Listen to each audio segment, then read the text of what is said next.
Welcome to another episode of Ask Dubey. As always, this show is a presentation of Bet365. Whatever your bet is, it's never ordinary at Bet365. Download the app and get in on the game.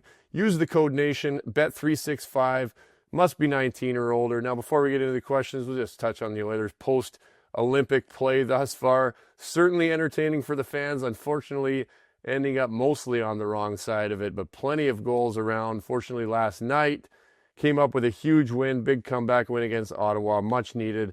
Leon Draisaitl, 5 points. Are you kidding me? This guy just keeps going, doesn't stop. I think he ended up getting robbed of the hat trick there, but Nuge is doing his best to get out of the way. But huge win for the Oilers, and they're gonna have to figure this out. Here's the good thing, is we'd rather have these defensive issues, goalie issues, difficulties keeping the puck out of the net happen right now. You want them rolling going into playoffs. I had it a year in Minnesota where we were unbelievable all year, and we struggled right before we went into playoffs. And so you'd rather have a little blip or some inconsistencies. I know it's been kind of a long year that way, so people are waiting for the turnaround. But offensively, we know what's there. We know that they have the ability to put the puck in the net if they can, as we work from now until playoffs. If they can tighten up defensively, the offense is not going anywhere.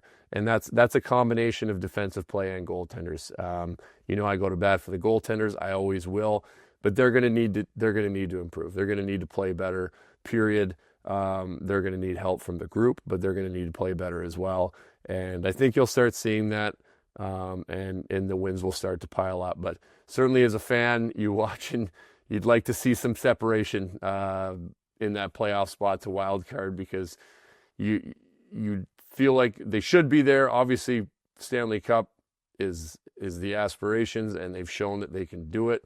But you don't want to start flirting with whether or not you're even making the playoffs. And this group is just way, way, way too good of a hockey team to be doing that. So hopefully they can string some wins together here over the next little bit and kind of push that thought out of our minds. So with that, we'll get into the questions. All right, first question is from Jeff Bredeau. Why do you think goaltender save percentages are dropping, and what does a good save percentage look like today? I get asked this question a lot. It's a great question, and they are dropping. And there's a combination of reasons for that. It's certainly not lack of skill of goaltenders. The skill of goaltenders is, in my eyes, continuing to go up like everything else. But it's two things to me. One is the skill level of the players. Top to bottom through lineups is crazy. You watch highlights, guys that play on the third line, fourth line. These guys are like, their skill level is through the roof. Their skill, their ability to pass, their skating, all this stuff is just gone up and up and up. And so there's not really a lot of guys on the ice that can't score a nice goal at any point in time. So you have that side. You also have the change of mindset of how to attack offensively and how teams are attacking as a group, both players but also team strategy towards offense. This is not a new thing as far as this year. I think it's just becoming, when you get the advanced analytics and all of these things that show teams are able to look at how goals are created and how pucks are actually going in the net, all of this, and then you have that ability to practice that. And that's what I think we're starting to see. I think these stats came out years ago on how goals go in, when they go in. We got the saves, goals saved above expected stats and all this stuff. And I think now we're starting to see that kind of implemented, where they've had the time and to figure out and to be able to coach now these offensive strategies on how to score goals. And I just think if you watch the chances, the scoring chances are crazy. I watch highlights and I'm like, whoa, I might have seen one of those every couple games, and there's 10 a game, because the creativity is crazy and the skill level is crazy. I mean, some of these passes, you got guys passing up shots 5 feet in front of the goalie in the slot just to dish it off to a guy backdoor who doesn't even seem like he's open, through three guys' legs for a wide open tap in. And it's unbelievable to watch. And like I mentioned, any guy seems to be able to do it. So it's fun for the game. It makes it extremely exciting to watch. However, it's not nearly as fun for the goaltenders, and you're not getting nearly as many feel-good wristers from the outside. There's no such thing as a wrist shot down the boards anymore, and there hasn't been for a little while. But it's looked at as a turnover, as a change of possession. You're floating one in for a face-off essentially, unless you really need one or need a change. You see guys, they just don't take those shots anymore. They're pulling up, they're crisscrossing, they're creating all of this offense. And so the amount of shots that goalies see that are just feelers, that kind of bump those stats up, those save percentage stats up, just don't exist anymore. So that's my answer. I don't see them going up anytime soon, just the way the game's played now. All right, on to the next question from Brendan James. Can you come out of retirement for the next playoff run? I'll keep this one short. Absolutely not. I just spoke on the quality, the skill level, the goalie's skill level and all of this stuff. I actually get my kids once in a while asking me, my 10-year-old just last night asked me if I trained for a year, if I'd be better than the worst NHL goalie. And I told him no, he didn't like that answer. So eventually I told him, yeah, sure, I would be better. But no, it's been a long time, and unfortunately, I'm sure I could think my way through the game. But almost 40 years old, turning 40 in May, and haven't strapped them on for a year and a half. So no, I cannot come out of retirement, even though it would be fun. I'll just watch and cheer on. We'll move on to the next question from our friend Lance Kane. What are some ways minor hockey coaches who don't know a lot about goalies can do to help develop a young goalie? Is there anything in practice coaches should do? Absolutely. This is a great question. I started working this year with our Youth Minor Hockey Association here in Minnesota, and that was part of my job, was to kind of create this sheet or bullet points on what coaches can do who don't know anything about goaltending. And it's not hard. I mean, if you get into the nuances and the technical stuff, yes, that's why I think coaches shy away and they get a little bit scared. And unfortunately, it seems like the reaction is, I don't know anything about goaltending, so I'm just going to leave them alone. And that's the worst thing you can do. One, because they're kids and they don't want to be left alone. And it's a hard enough position as it is. And you can really do simple things to make them better. So if we're getting into specifics, work on their skating. I think there's too much going down, sliding around on their knees. I know kids like to do it because it's fun. It's fun to be down. It's fun to push around on our knees. But there's way too much sliding around, sitting on their knees, sitting in the RVH, on the post. Kids can't play in the RVH. They cannot. They're not strong enough. It's not good for them. They're too small. Go down the list. It doesn't work. And so they need to learn how to move on their feet. And so every single day you can have a handful of skating drills. They can be very simple. And if you put them through these skating drills, they will get better. And keep them simple. Have 3 different days that you do and run them through before practice for 10 minutes every day. Look where you're going, push, stop, get your feet set, and then continue to emphasize that they should be pushing on their feet and playing on their feet as much as they possibly can throughout practice. Last thing I really emphasize for them, and this kind of goes with the going down early again. I don't know if you can hear that. It's a tornado siren, but it might be loud in here. They test it every first Wednesday of every month. The tornado siren goes nuts here. It still throws me off. But is watching the puck come off the stick. And so kids will get into habits where it's butterfly every time. It's butterfly, it's go down. So they start a habit of their first reaction to a shot is to go down, and then they want to make the save. And they're late that way. So if you can imagine, if my first movement is to drop, I'm going to drop and my hands are going to come in, and then I'm going to see where the puck's going, and then I'm going to try to go get it. That means I'm coming in and then going get it. I'm essentially chasing the puck. You're going to be late. You're going to get beat with shots.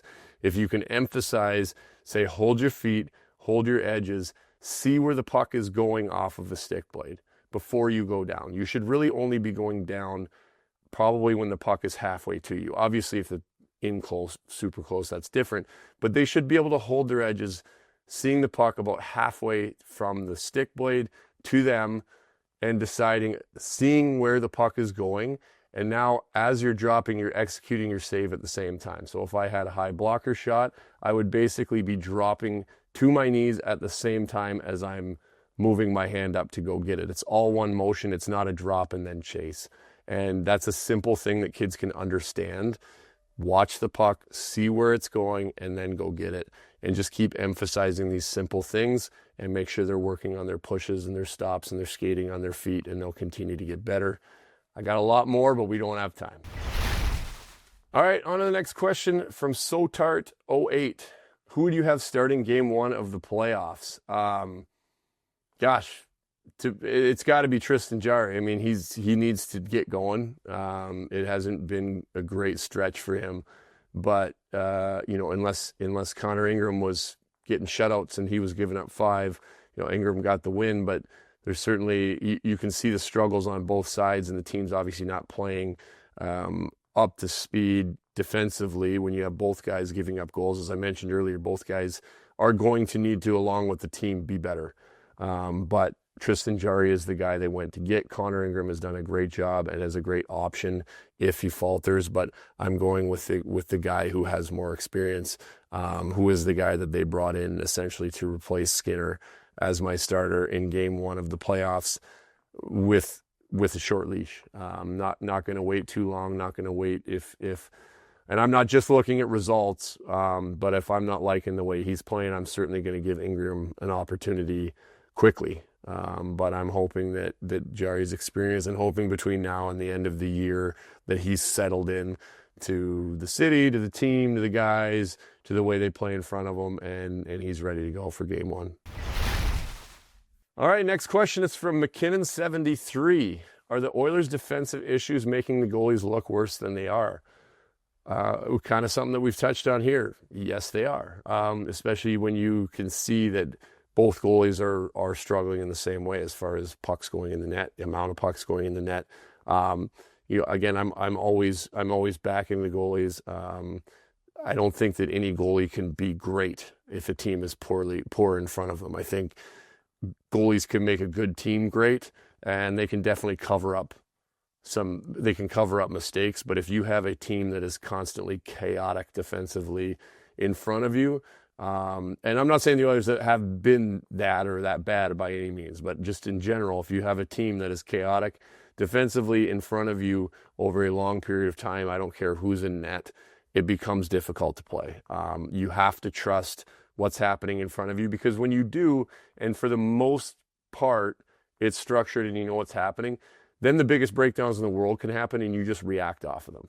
And as long as you're comfortable and you're reacting off of these mistakes or these major breakdowns, rather than playing and expecting them to happen in front of you and trying to think through what's going to happen and mapping out these scenarios that could happen because it's chaotic, and then all of a sudden everything starts to feel fast in front of you.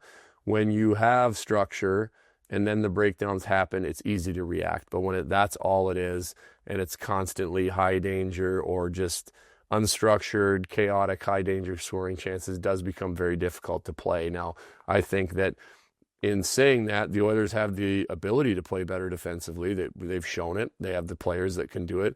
And so it's on the goalies as well. It's a combination. Everybody has to come together, because it's hard as well for the team to play structurally or calmly in front of you if you're giving up goals that shouldn't go in. Because once the team starts to feel like they don't really feel that great about what's going on behind them, it's the same thing. The mindset changes, the free-flowing ability to go out there and play without thinking and just reacting.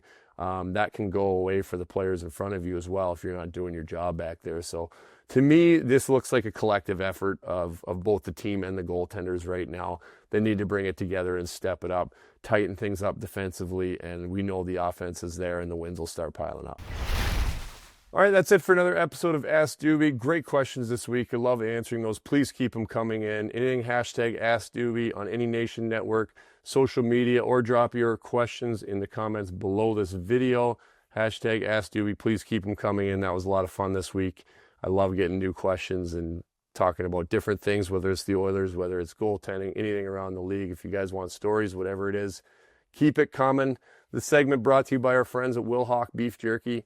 Only the finest tasting meat products are in the Wilhauk name. Made from 100% pure Alberta beef, Wilhauk Beef Jerky is aged, seasoned, marinated, and smoked to savory perfection. It is so good. Wilhauk Beef Jerky gladly fills orders of any size. Find their beef jerky, sausage, and other products exclusively out of their Leduc location, or you can order online. Get your jerky on. For more info, go to wilhaukbeefjerky.com. What's up, Nation citizens? If you like that video, then you need to be subscribed to the Oilers Nation YouTube. Podcasts, live shows, exclusive interviews, and analysis. Everything you need from your favorite voices at Oilers Nation. And you don't want to miss any of it, so hammer that subscribe button.